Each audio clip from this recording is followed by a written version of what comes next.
Había una regla no escrita en el cine mexicano de los años 60. Una regla que nadie pronunciaba en voz alta pero que todos obedecían con la precisión de una ley grabada en piedra. Había actores de primera y actores de segunda. Los de primera usaban trajes importados, hablaban con dicción perfecta, cenaban en el restaurante Prendes con productores europeos y firmaban autógrafos en papel satinado. Los de segunda hacían reír al pueblo, llenaban las salas de los barrios, vendían más boletos que nadie y, sin embargo, jamás eran invitados a la misma mesa. María Elena Velasco lo sabía desde la primera vez que pisó un foro de grabación. Lo supo cuando la maquillista la miró de arriba a abajo antes de tocarla. Lo supo cuando el director le explicó su personaje con esa mezcla de condescendencia y afecto que la industria reservaba para quienes consideraba simpáticos pero prescindibles. Lo supo, sobre todo, cuando escuchó por primera vez su propio nombre artístico pronunciado por alguien de la élite cultural con esa sonrisa que no era sonrisa sino tolerancia. La India María. 3 palabras que para millones de mexicanos significaban carcajadas, ternura, reconocimiento propio.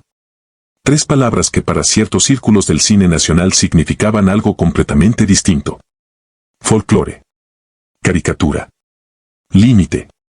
Pero aquella noche de octubre de 1974, en la sala privada del Hotel del Prado donde la Asociación de Críticos Cinematográficos celebraba su cena anual, nadie imaginaba que esas 3 palabras iban a convertirse en el centro de la conversación más incómoda que la industria mexicana había tenido en décadas.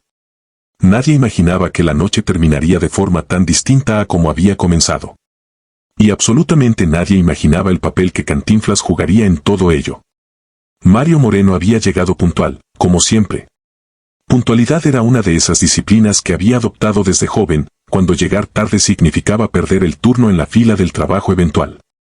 Llegó con su traje gris, su bigote perfectamente recortado, esa expresión perpetuamente amable que los periodistas interpretaban como personaje y que en realidad era simplemente él. Sin pretensiones. Sin armadura.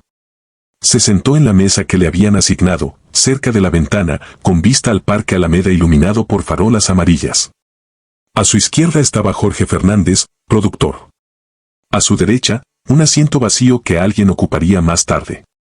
Frente a él, al otro lado del salón, podía ver la mesa principal donde los críticos más influyentes de la época conversaban con animación, copas de vino en mano, seguros de su propio peso en el mundo.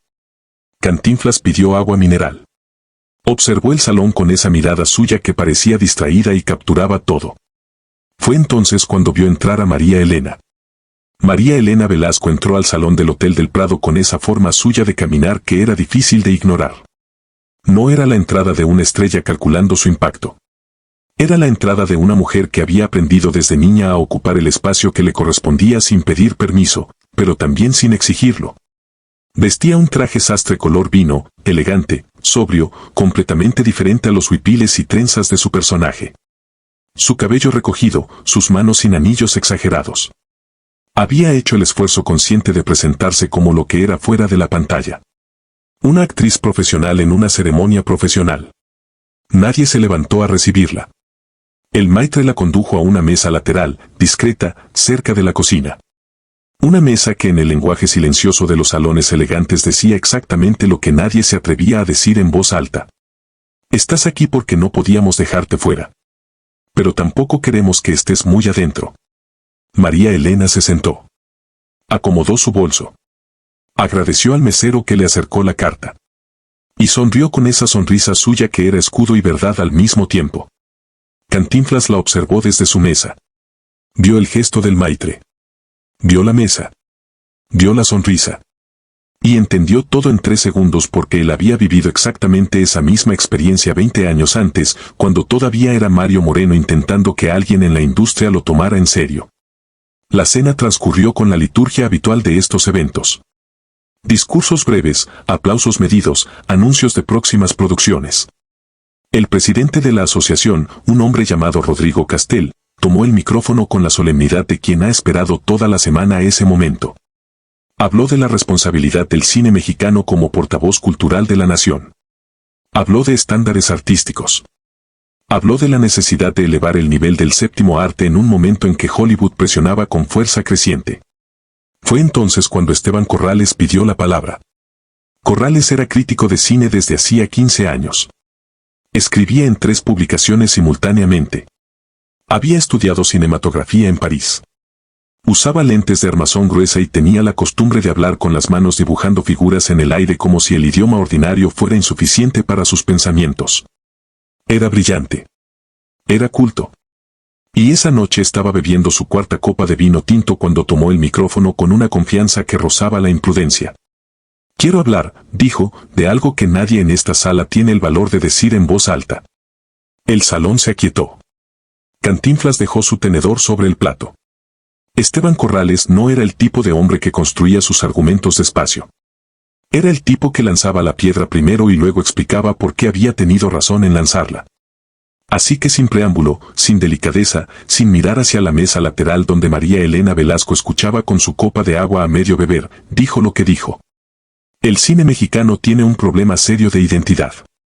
Y ese problema tiene nombre y apellido. O más bien, tiene nombre artístico. La India María. El silencio que siguió fue de esos silencios que pesan. No el silencio de la sorpresa, sino el silencio del reconocimiento.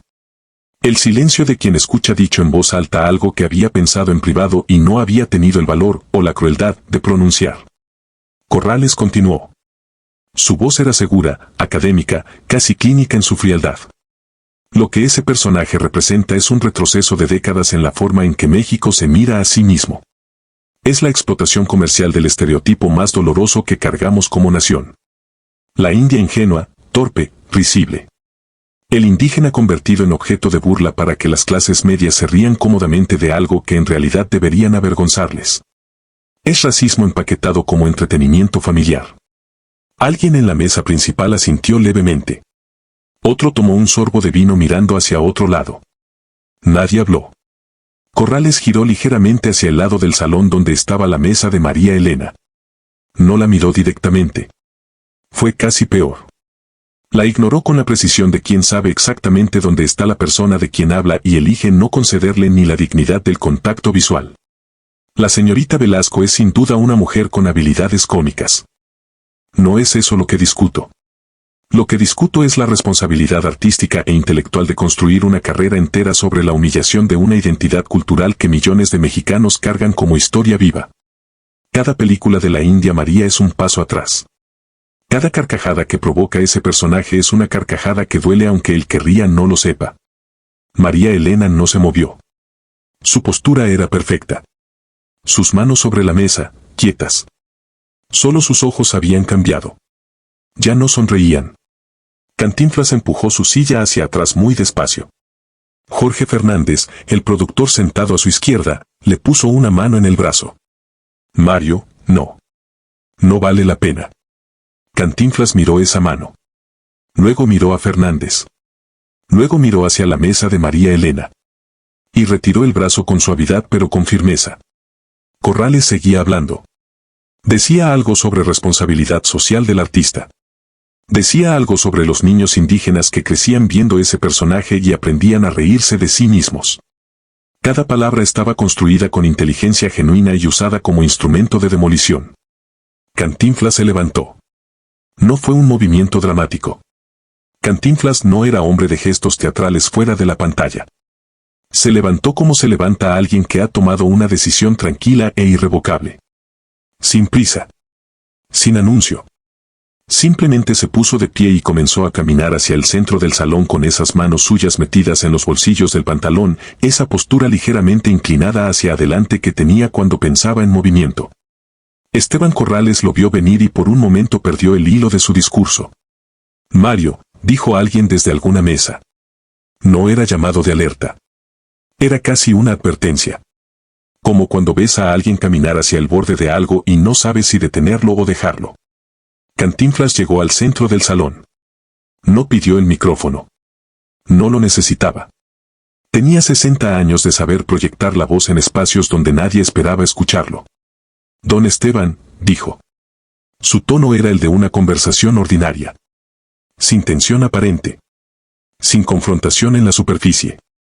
Solo 2 hombres hablando en un salón lleno de gente que había dejado de respirar. Corrales lo miró. Tenía la ventaja del micrófono y la desventaja de no saber exactamente qué venía. Usted acaba de hacer una crítica muy elaborada, continuó Cantinflas. Muy bien construida, muy documentada. Se nota que usted piensa mucho antes de hablar. Eso es admirable en un crítico. Corrales asintió levemente. Cauteloso. Tengo una pregunta, dijo Cantinflas. Una sola. ¿Usted ha visto todas las películas de la India María? No los carteles. No los trailers. Las películas completas. Corrales frunció el ceño. He visto suficiente para formar un juicio crítico fundamentado. Cantinflas asintió despacio. Como si esa respuesta hubiera confirmado algo que ya sospechaba.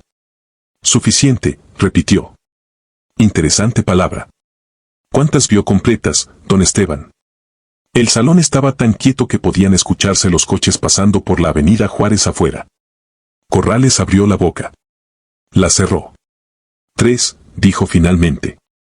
Quizás 4. Cantinflas sonrió. No era sonrisa de triunfo.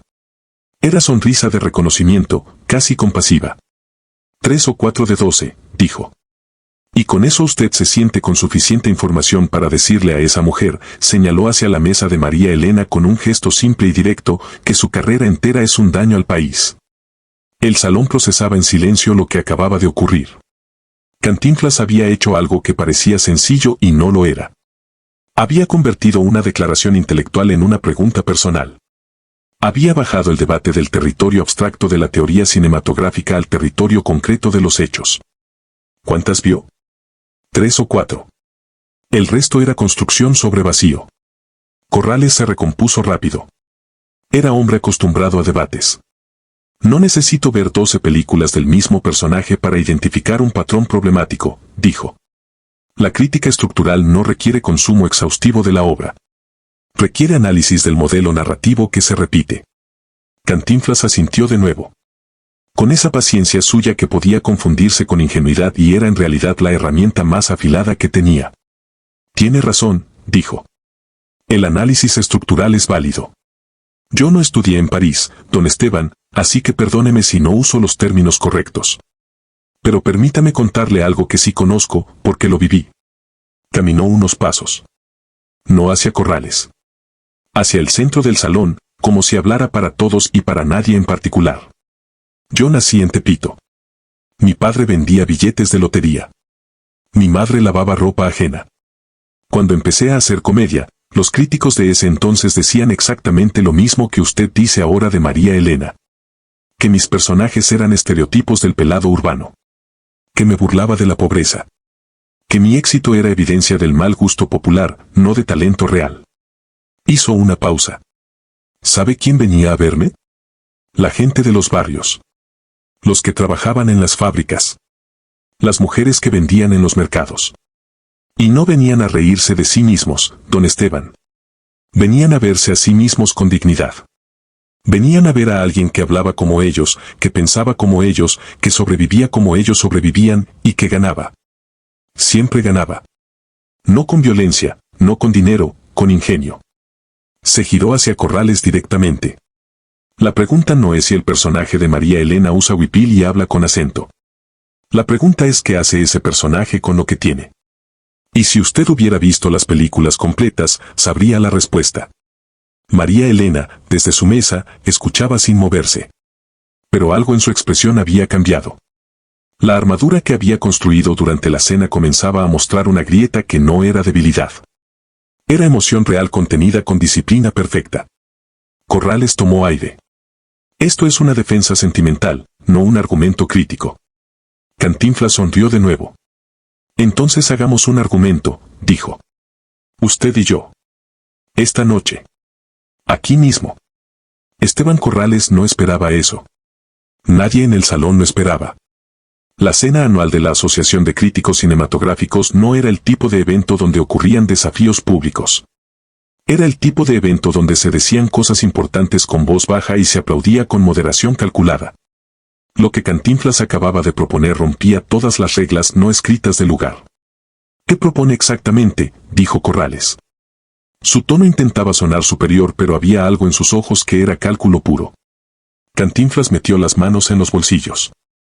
Propongo que María Elena Velasco, esta noche, en este salón, le demuestre a usted y a todos los presentes exactamente qué hace su personaje. No en pantalla editada con música y efectos. Aquí. En vivo. Sin utilería, sin director, sin red. El salón estalló en murmullos simultáneos. Y propongo también, continuó Cantinflas levantando ligeramente la voz sin perder su tono conversacional, que usted, don Esteban, haga lo mismo.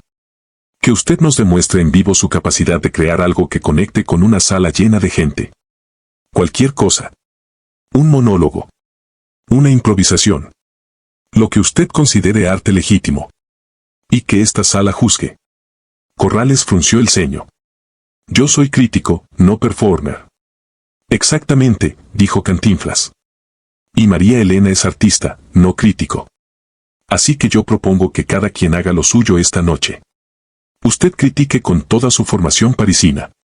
Y ella cree con todo lo que tiene. Y veamos qué mueve más a esta sala. Fue Rodrigo Castel, el presidente de la asociación, quien habló desde la mesa principal. Su voz tenía ese tono de quien intenta recuperar el control de una situación que se le fue de las manos sin que supiera exactamente cuándo. Mario, esto no es el foro adecuado para... Con todo respeto, don Rodrigo, lo interrumpió Cantinflas sin alzar la voz.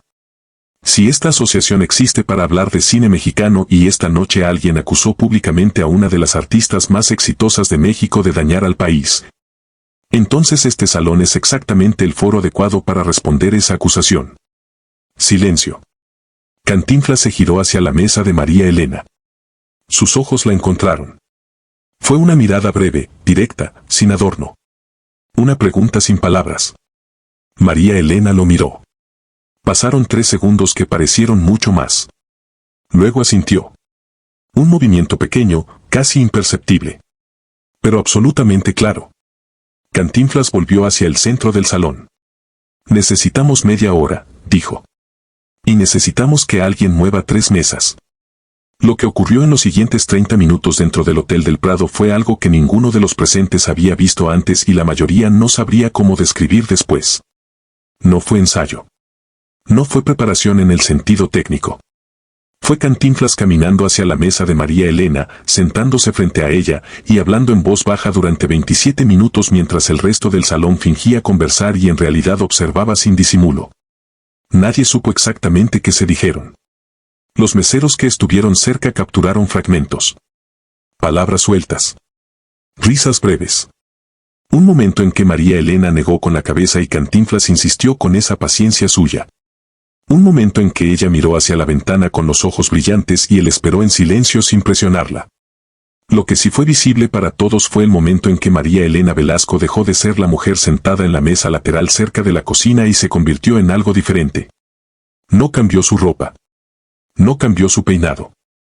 Fue algo interno que se reflejó hacia afuera como luz encendida detrás de un vidrio. Se irguió levemente. Sus hombros se acomodaron. Sus manos, que habían estado quietas sobre la mesa durante toda la cena, comenzaron a moverse. Esteban Corrales observaba desde su lugar con una expresión que quería ser indiferencia y era nerviosismo mal disimulado. Había aceptado el desafío porque rechazarlo habría sido peor. Pero ahora, viendo a Cantinflas preparar a esa mujer con la concentración de un director antes de la escena más importante de la película, algo en su certeza comenzó a ceder. A las 10:40 de la noche, 3 mesas habían sido movidas al fondo del salón. Un espacio libre de quizás 8 metros cuadrados quedó iluminado por los candelabros del techo y nada más. Sin micrófono. Sin tramoya. Sin nada que no fuera el espacio y la persona que lo habitara. Rodrigo Castel, resignado ya a no recuperar el control de la noche, anunció con voz neutra que la señorita Velasco haría una presentación breve. Que la asociación agradecía la espontaneidad del momento. Que después continuarían con el programa. Nadie escuchó el resto de su anuncio porque María Elena ya había caminado hacia el espacio iluminado y cuando ella entró en él, algo cambió en la temperatura del salón. No metafóricamente. Algo real, físico, como cuando alguien abre una ventana en un cuarto cerrado. María Elena Velasco se paró en el centro del espacio iluminado y durante 5 segundos no hizo absolutamente nada. No saludó. No sonrió hacia el público. No adoptó ninguna postura reconocible. Simplemente estuvo ahí, de pie, respirando, mirando a la sala con esos ojos oscuros que en ese momento no eran los ojos de nadie conocido. No eran los ojos de María Elena la actriz. No eran los ojos de la India María el personaje. Eran los ojos de alguien en el proceso de convertirse en algo. Luego comenzó. No empezó con el acento característico de su personaje. No empezó con el humor. Empezó con silencio y movimiento. Caminó 3 pasos hacia la izquierda como alguien que carga algo pesado aunque sus manos estaban vacías. Se detuvo. Miró hacia un punto específico en el piso como si ahí hubiera algo que solo ella podía ver. Y cuando habló, su voz era la voz de su personaje pero destilada hasta su esencia más honesta, sin el artificio cómico encima, sin la música que en las películas subrayaba cada momento. «Yo no sé leer muy bien», dijo la India María en voz de María Elena. No porque sea tonta, sino porque cuando era chica había que trabajar y no había tiempo para la escuela. Mi mamá me dijo que la escuela era para los que tenían tiempo de ser pobres despacio. Nosotros éramos pobres rápido. Algunas personas en el salón sonrieron. No era risa. Era reconocimiento. María Elena continuó. Se movía por el espacio con una naturalidad que borraba la diferencia entre actuación y verdad. Construía una escena sin escenografía, sin vestuario, sin ningún elemento externo. Solo su cuerpo, su voz y la historia que elegía contar. Habló de una mujer que llega a la ciudad desde su pueblo. Que no conoce el metro ni los semáforos ni los formularios de papel que hay que llenar en las oficinas. Que comete errores que hacen reír a los que saben.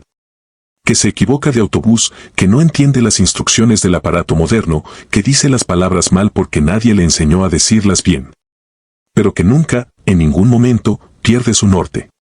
Que sabe exactamente quién es aunque el mundo insista en decirle que no es suficiente.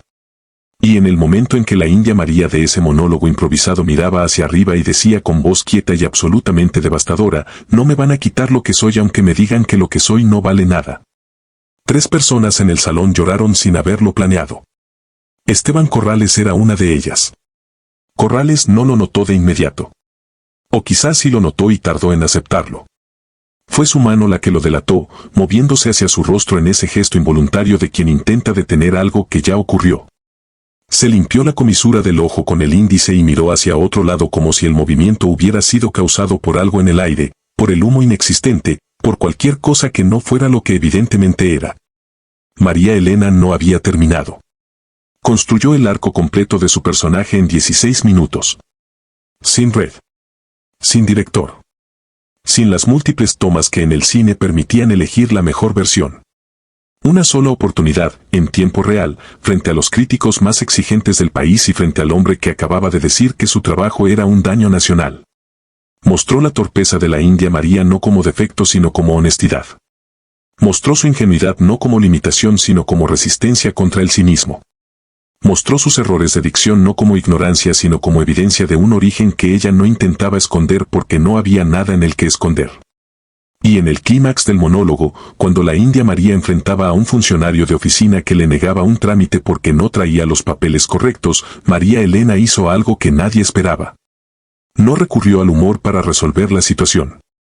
Dejó que el personaje se quedara sin solución. Dejó que la injusticia fuera injusticia sin el alivio de la carcajada. Y en ese momento de suspensión, donde el personaje miraba al funcionario y a sus papeles y al espacio entre los dos que era todo el abismo de clase y educación y privilegio que existía en el país real, dijo solamente esto. Yo sé que no voy a ganar. Pero vine. Vine y pregunté y eso ya es más de lo que muchos hacen. El salón guardó silencio durante 4 segundos completos después de que María Elena dejó de hablar y salió del espacio iluminado con la misma quietud con que había entrado. Luego el aplauso llegó como algo que no podía contenerse más. Cantinflas no aplaudía. Estaba sentado con los codos sobre la mesa y las manos entrelazadas frente a su boca, mirándola. En sus ojos había algo que era orgullo pero más que orgullo. Era el reconocimiento de alguien que ve confirmada una certeza que cargaba desde antes de que nadie más pudiera verla. Esteban Corrales no aplaudió de inmediato. Mientras el resto del salón se ponía de pie con ese tipo de aplauso que no es celebración sino necesidad física de responder a algo que te ha movido por dentro, Corrales permaneció sentado. Sus manos sobre la mesa. Su copa de vino olvidada. su rostro mostrando el trabajo interno de un hombre que está recalibrando algo que creía firme y descubre que no lo era. Rodrigo Castel aplaudía de pie junto a la mesa principal.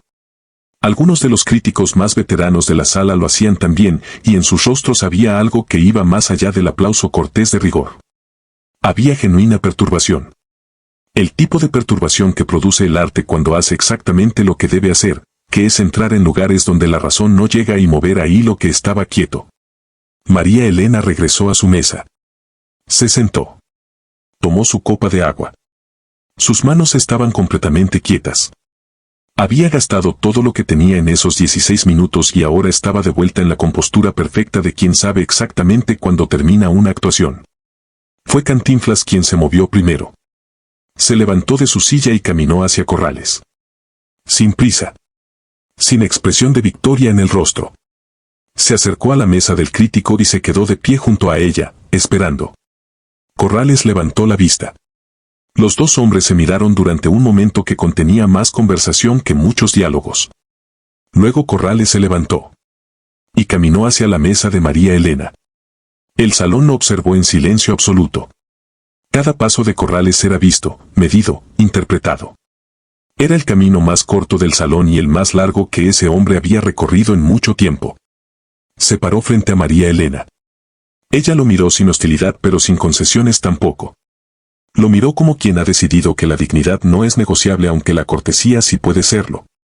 Me equivoqué, dijo Corrales. Su voz era distinta a la que había usado con el micrófono. Era voz sin público. Voz de conversación real. Construye un argumento sobre una premisa que no me tomé el tiempo de verificar. Eso no es crítica seria. Es prejuicio con vocabulario sofisticado. María Elena asintió. Una sola vez. Sobria. Justa. Cantinflas, de pie detrás de Corrales, miraba hacia la ventana. El parque Alameda afuera, con sus farolas amarillas, seguía igual que al principio de la noche. Pero algo dentro del salón había cambiado para siempre. Lo que siguió a las disculpas de Corrales no fue el cierre ordenado que Rodrigo Castel habría preferido. Fue algo más complicado y más interesante. Fue una conversación. No la conversación educada de los eventos culturales donde todos dicen lo que se espera que digan y nadie dice lo que piensa. Fue una conversación real, incómoda, con interrupciones y contradicciones y momentos donde dos personas que venían de lugares completamente distintos intentaban entenderse sin fingir que era fácil. Corrales pidió permiso para sentarse en la mesa de María Elena. Ella hizo un gesto hacia la silla vacía frente a ella. Cantinflas se sentó también, un poco más atrás, como quien está presente pero no quiere ocupar el espacio de otra persona. Tengo que preguntarle algo, dijo Corrales. Y necesito que sepa que la pregunta es honesta, no retórica. ¿Usted cree que su personaje puede hacer daño? ¿Que alguien que lo vea puede internalizarlo como una imagen real de lo que significa ser indígena? María Elena consideró la pregunta. No la descartó. No se ofendió. La consideró con la seriedad que merecía porque era una pregunta seria aunque viniera envuelta en todo lo que había ocurrido antes. Puede, dijo finalmente. Si alguien lo ve con los ojos equivocados, puede. El mismo humor que para unos es reconocimiento, para otros puede ser permiso de reírse de algo que no deben. Eso es un riesgo real y yo lo pienso. Corrales asintió. Entonces, ¿por qué continúa? Porque el riesgo del otro lado es mayor, respondió María Elena sin dudar. Si yo no estoy en esas pantallas, si no hay nadie que se parezca a la gente de los pueblos, a las mujeres que venden en los mercados, a las que llegaron a la ciudad sin mapa, entonces esa gente no existe para el cine mexicano. Y lo que no existe en las pantallas termina creyendo que no existe en ningún lado. Eso me parece más peligroso.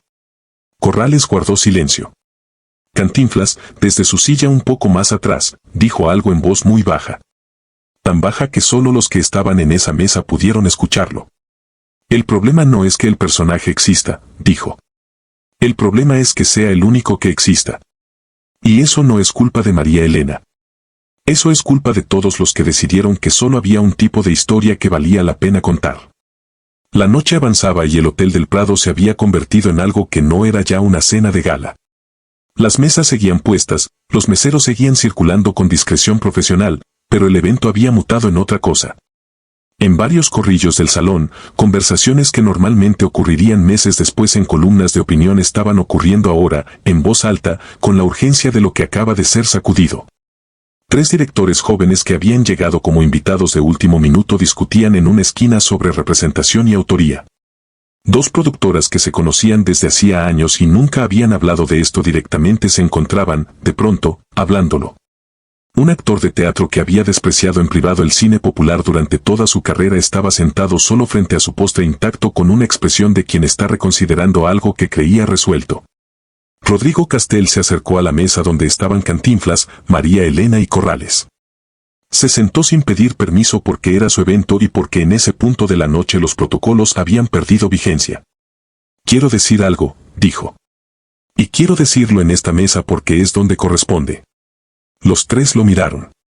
Esta asociación lleva 12 años celebrando el cine mexicano. 12 años de premios y discursos y cenas como esta. Y esta noche, por primera vez en 12 años, estamos hablando de algo real. No de técnica. No de presupuestos. De a quien le contamos las historias y de quien tiene derecho a estar en ellas. Eso no lo planeé yo. Lo provocaron ustedes 3. Y aunque la noche empezó muy mal, creo que va a terminar siendo la más importante que hemos tenido. Corrales escuchaba mirando la mesa. Luego dijo, sin levantar la vista, que iba a escribir sobre esto. No un artículo de disculpa, aunque también lo debía. Un ensayo largo sobre lo que acababa de entender. Sobre la diferencia entre crítica y condena. Sobre el prejuicio de clase que se disfraza de juicio estético. Sobre lo que significa ver arte hecho para personas que no somos nosotros y juzgarlo con las herramientas que construimos para nosotros mismos. María Elena lo escuchó. Cuando terminó, dijo, escríbalo. Y mándemelo antes de publicarlo. No para censurarlo. Para corregirle lo que tenga mal. Corrales la miró. Por primera vez en la noche, sonrió. Fue una sonrisa pequeña, sin triunfo, sin condescendencia. La sonrisa de alguien que acaba de aprender algo y todavía está procesando el costo del aprendizaje. Cantinflas pidió un café. El mesero lo trajo. Y por un momento los 4 estuvieron en silencio alrededor de la mesa, cada uno con sus pensamientos, y ese silencio no era incómodo. Era el silencio de después de algo importante. Afuera del Hotel del Prado, la Ciudad de México seguía su vida nocturna con perfecta indiferencia. Los coches en la Avenida Juárez, el vendedor de periódicos en la esquina, el bolero que lustraba zapatos bajo la farola más cercana. La ciudad que había producido a Cantinflas y a María Elena y a todos los que estaban dentro del salón discutiendo sobre representación y arte y prejuicio continuaba existiendo sin saber que adentro algo se había movido. Cantinflas salió a fumarse un cigarro en la entrada del hotel cerca de la medianoche. Necesitaba el aire y necesitaba el silencio y necesitaba ese momento que siempre buscaba después de algo que lo había costado energía real, aunque por fuera pareciera que todo había sido sencillo. María Elena salió también unos minutos después. Se paró junto a él. Ninguno de los 2 habló durante un momento. ¿Por qué lo hiciste?, dijo ella finalmente. Cantinflas le dio una larga fumada al cigarro. Soltó el humo despacio. Porque hace 20 años alguien hizo lo mismo por mí, dijo. Y nunca pude devolverlo porque esa persona ya no estaba. Así que lo devuelvo cuando puedo, a quien puedo. María Elena lo miró de lado. ¿Quién fue? Cantinflas sonrió. Su perfil iluminado por la luz de la entrada del hotel. Un hombre de 60 y tantos años que seguía siendo, en el fondo, el niño de Tepito que aprendió a sobrevivir haciendo reír a la gente. Alguien que creyó que yo podía antes de que yo creyera que podía, dijo. Que es exactamente lo que un amigo hace. Hubo otra pausa. No somos amigos, dijo María Elena. Nos conocemos de saludar en eventos. Lo sé, dijo Cantinflas. Pero podemos serlo a partir de hoy si quieres. María Elena lo pensó. Luego asintió. Con una condición, dijo. ¿Cuál? Que la próxima vez que alguien me ataque en público, yo me defienda sola. Cantinflas la miró. Luego rió. Fue una risa genuina, corta, sin artificio. La risa de alguien que acaba de escuchar exactamente lo que esperaba escuchar. Trato, dijo. Y le extendió la mano. María Elena la tomó. Y así, en la entrada del Hotel del Prado, con la Ciudad de México pasando detrás de ellos sin prestarles atención, Comenzó una amistad que duraría décadas. Al día siguiente los periódicos no traían la historia. Eso era lo primero que Cantinflas notó cuando le trajeron la prensa con el desayuno. La cena anual de la Asociación de Críticos había merecido una nota pequeña en la sección de cultura. 3 párrafos. La foto era de Rodrigo Castel en el podio durante el discurso inicial. Nada de lo que había ocurrido después estaba ahí. Cantinflas tomó su café y leyó los 3 párrafos 2 veces. Luego dobló el periódico y lo dejó sobre la mesa. No le sorprendía. El periodismo cultural de esa época tenía sus propias reglas no escritas, tan rígidas como las del salón donde todo había ocurrido. Lo que no encajaba en la narrativa establecida simplemente no existía en el papel. Y la narrativa establecida no tenía categoría para lo que había pasado la noche anterior porque lo que había pasado la noche anterior era demasiado complicado, demasiado ambiguo. Demasiado incómodo para convertirse en titular limpio. Pero Cantinflas sabía, con la certeza de alguien que había vivido suficiente para distinguir entre lo que importa y lo que aparece en los periódicos, que lo que ocurrió en ese salón no necesitaba periódico para existir. Existía en las cabezas de las 40 personas que lo presenciaron. Y esas 40 personas hablarían. No en columnas ni en artículos. En conversaciones privadas, en juntas de producción, en decisiones que se tomarían semanas o meses después sin que nadie pudiera rastrear exactamente de dónde venían. Así funcionaba el cambio real, había aprendido. No con fanfarria. Con silencio que se filtra. 3 días después recibió una llamada de Corrales. El crítico había empezado a escribir el ensayo que había prometido. Quería hablar con él antes de terminarlo. Cantinflas aceptó. Se encontraron en un café de la colonia Roma, lejos de los lugares donde los reconocerían. Corrales llegó con un cuaderno lleno de notas y el aspecto de alguien que no había dormido bien. Le mostró algunos párrafos. Cantinflas los leyó despacio, con esa atención que ponía a las cosas escritas porque había aprendido a leer de adulto y nunca lo había dado por sentado. Está bien, dijo Cantinflas. Pero le falta una cosa. ¿Cuál? Corrales lo miró. Falta que usted diga por qué tardó tanto. No porque se equivocó. Eso ya está. Falta por qué tardó 15 años cubriendo cine sin hacerse esa pregunta antes. Corrales miró a Cantinflas durante un momento. Luego miró su cuaderno. Luego volvió a mirar a Cantinflas con la expresión de alguien que acaba de recibir una pregunta para la que no tiene respuesta preparada porque nunca se la había hecho. ¿Por qué tardé?, repitió en voz baja. Como probando el peso de las palabras. Cantinflas tomó su café. Esperó. Corrales abrió el cuaderno en una página en blanco. Tomó el lápiz. Lo sostuvo sobre el papel sin escribir nada durante varios segundos. Porque nadie me preguntó, dijo finalmente. Porque en los círculos donde me formé esa pregunta no existía. El cine popular era dado por sentado como inferior y nadie cuestionaba ese supuesto porque todos los que estábamos en esa conversación veníamos del mismo lugar. Leíamos los mismos libros, habíamos estudiado en las mismas instituciones, teníamos los mismos puntos de referencia. El cine de masas era para las masas y el cine serio era para nosotros y esa división era tan vieja que se había vuelto invisible. Cantinflas asintió. Eso, dijo, es exactamente lo que tiene que escribir. Corrales anotó algo. Luego preguntó, ¿usted siempre supo que lo que hacía era arte serio? Cantinflas pensó la respuesta. Era una pregunta honesta y merecía una respuesta honesta. No siempre, dijo. Hubo años en que los críticos me convencieron de que era producto. De que vendía boletos pero no creaba nada que durara. Y esos años fueron los más difíciles no porque me faltara trabajo sino porque me faltaba certeza. Porque hacía la misma cosa que siempre había hecho pero la veía con los ojos de ellos y se volvía pequeña. ¿Qué cambió?, preguntó Corrales. Cantinflas dejó la taza sobre la mesa. El café estaba casi frío. Un día vi a un niño en el cine. Estaba solo, no tenía más de 8 años, y se estaba riendo de algo que yo hacía en pantalla. No era risa de costumbre. Era risa de quien acaba de entender algo. De quien acaba de ver que el mundo puede ser también así, absurdo y sobrevivible al mismo tiempo. Y pensé, si este niño sale de aquí sintiéndose un poco menos solo, un poco más capaz de reírse de lo que no puede cambiar, eso no es producto. Eso es algo que importa. Corrales escribió eso también. Palabra por palabra. El ensayo de Corrales se publicó 6 semanas después en la Revista de Bellas Artes. Ocupaba 4 páginas y tenía un título que nadie en los círculos culturales esperaba ver firmado por él. Se llamaba La arrogancia del criterio. Apunte sobre clase, prejuicio y cine popular en México. No era una disculpa. Era algo más difícil que una disculpa. Era un análisis honesto de los mecanismos por los que cierta clase intelectual construye jerarquías estéticas que tienen menos que ver con el arte y más con la necesidad de distinguirse de quienes no pertenecen a su grupo. Era un texto que se leía con la incomodidad de quien se reconoce en el retrato aunque no le guste lo que ve. María Elena lo leyó en su departamento de la colonia Narvarte una mañana de martes. Lo leyó 2 veces. Marcó 3 párrafos con lápiz. Luego llamó a Corrales al número que él le había dado. Hay una parte que está mal, dijo cuando él contestó. ¿Cuál?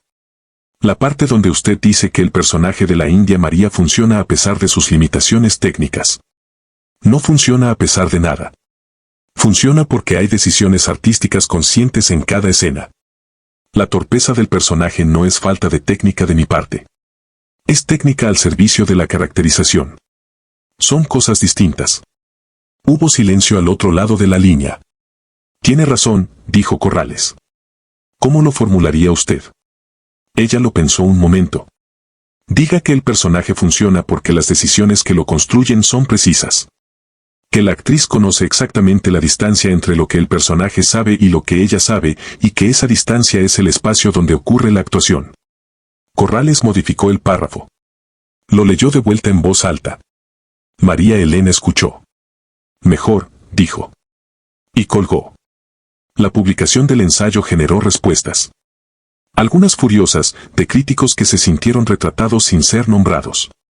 Algunas agradecidas, de artistas que llevaban años trabajando en géneros considerados menores y encontraban por fin un argumento articulado para lo que habían sabido siempre por intuición.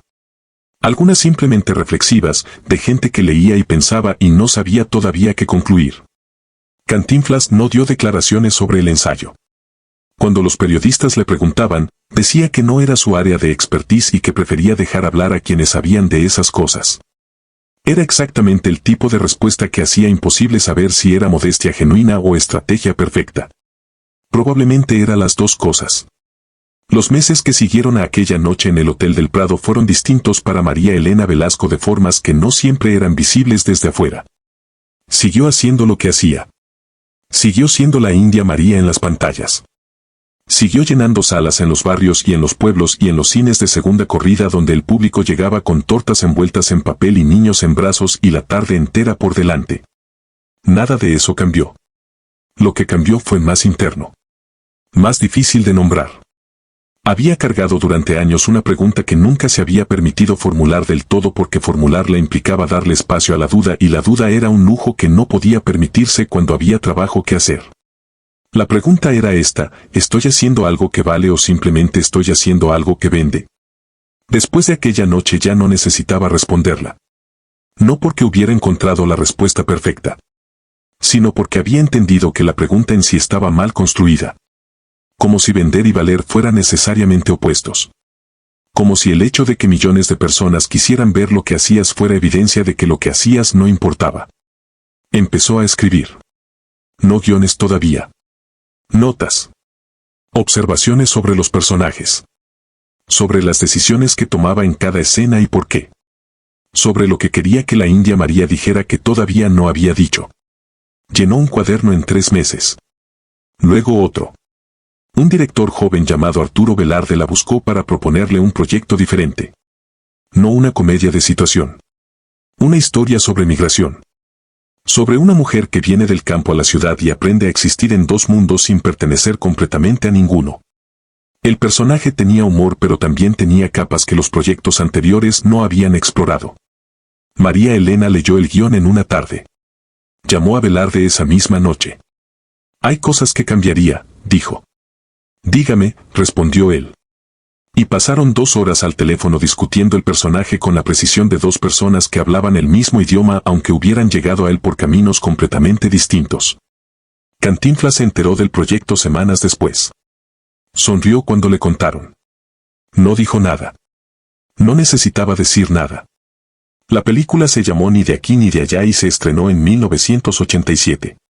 No fue el mayor éxito de taquilla de María Elena Velasco. No superó en números a sus comedias más populares. Pero hizo algo diferente. Generó un tipo de conversación distinto al que solían generar sus películas. Los críticos que normalmente ignoraban su trabajo lo vieron. Algunos porque el ensayo de Corrales había creado un precedente que hacía difícil seguir ignorándola. Otros por curiosidad genuina ante un proyecto que sonaba distinto. Y lo que vieron los desconcertó de una manera que ninguno de ellos sabía bien cómo procesar. Era una película de la India María. Tenía los elementos reconocibles. El humor físico, los malentendidos culturales, la protagonista que navega un mundo que no fue diseñado para ella. Pero tenía también momentos de una quietud y una honestidad que no encajaban en el casillero donde habían puesto toda la obra anterior. Corrales la reseñó. Dedicó media página. Usó la palabra madurez no como condescendencia sino como descripción exacta. Dijo que la película mostraba a un artista que había decidido exigirse más sin renunciar a lo que la hacía a ella. Que esa decisión era la más difícil que un artista popular podía tomar porque significaba arriesgar el afecto del público que te conoce sin garantía de que el público nuevo te recibirá. María Elena leyó la reseña. No llamó a Corrales. Le mandó una nota escrita a mano. 2 líneas. Gracias por verlo. Eso era lo que intentaba hacer. Corrales guardó la nota. La tenía todavía años después. Cantinflas fue a ver la película en una función de noche en el Cine Roble de la Colonia del Valle. Fue solo, con una gorra puesta, lo cual no impedía que 3 personas lo reconocieran en la fila pero sí reducía la interacción al mínimo. Vio la película entera. Cuando salió, en la banqueta frente al cine, encendió un cigarro y pensó en lo que acababa de ver durante varios minutos. Luego llamó a María Elena desde un teléfono público. Ella contestó. ¿La viste?, dijo ella. Sí, dijo él. ¿Y? Cantinflas exhaló el humo del cigarro hacia la noche. Y me alegra haber abierto ese teatro, dijo. Aunque tú no lo necesitabas. Los años pasaron con la velocidad que tienen los años cuando están llenos de trabajo y de vida. Cantinflas envejeció de la forma en que envejecen los grandes cómicos, con una dignidad tranquila que no necesita anunciarse. Siguió trabajando hasta que su salud no lo permitió. Siguió siendo Mario Moreno con la misma sencillez con que siempre lo había sido. María Elena siguió siendo la India María y siguió siendo María Elena Velasco y siguió siendo las 2 cosas al mismo tiempo con una comodidad que le había costado años construir pero que una vez construida era absolutamente sólida. Se veían pocas veces al año. No eran el tipo de amigos que se llaman todos los días. Eran el tipo de amigos que cuando se encuentran retoman la conversación exactamente donde la dejaron sin importar cuánto tiempo ha pasado.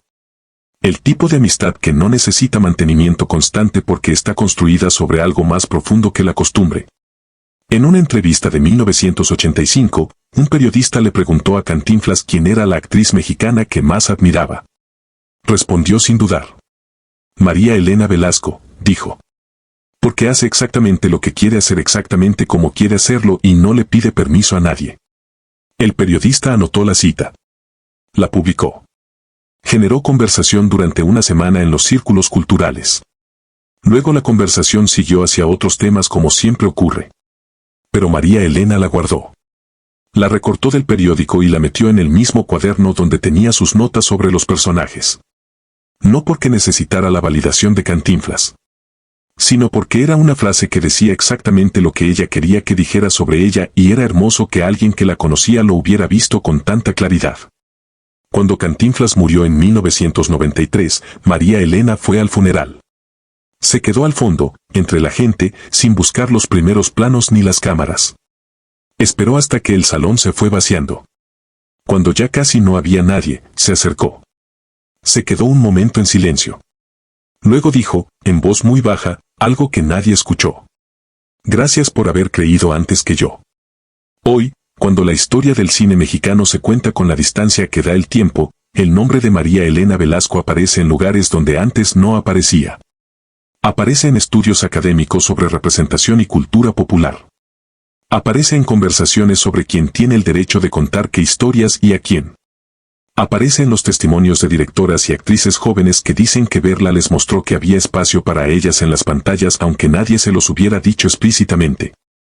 Ese es el tipo de legado que no se construye con premios o con críticas favorables. Se construye función a función, película a película, en las salas donde la gente llega con su vida entera cargada encima y encuentra en la pantalla algo que la hace sentir menos sola. Lo que ocurrió aquella noche de octubre de 1974 en el Hotel del Prado nunca fue noticia. Nunca se convirtió en anécdota famosa de la industria. Los que estuvieron ahí lo guardaron cada uno a su manera, como se guardan las cosas que importan demasiado para reducirlas a historia de sobremesa. Pero tuvo consecuencias. Las tuvo en el ensayo de Corrales que cambió la forma en que algunos críticos pensaban sobre su propio trabajo. Las tuvo en las conversaciones que se generaron después en salas de producción y en cafés y en juntas donde la gente tomaba decisiones sobre qué historias valían la pena contar. Las tuvo, sobre todo, en María Elena misma, que salió de esa noche con algo que nadie podía quitarle porque no venía de afuera. Venía de haber demostrado, frente a los más escépticos, que lo que hacía era exactamente lo que elegía hacer y que esa elección estaba construida sobre una comprensión del arte y de la vida que ningún título académico podía otorgar ni negar. Y las tuvo en Cantinflas, que volvió a su casa esa noche sabiendo que había devuelto algo que le debía al mundo desde hacía 20 años. Que había hecho por alguien lo que alguien había hecho por él. Que la cadena seguía. Eso es lo que hacen los amigos que de verdad lo son. No pelean tus batallas. Te recuerdan que tienes las armas para pelearlas tú mismo. Y cuando ganas, se hacen a un lado para que la victoria sea completamente tuya. El talento verdadero no pide permiso. No espera validación de quienes tienen el poder de otorgarla. Se planta en el centro del espacio iluminado y hace lo que sabe hacer. Y si hay alguien en la sala que todavía no lo reconoce, eso no es un problema del talento. Es un problema de quien mira. La India María lo sabía desde antes de que esa noche lo demostrara. Solo necesitaba que alguien creyera lo suficiente como para darle el espacio de probarlo. Cantinflas le dio ese espacio. Y ella llenó cada centímetro de él.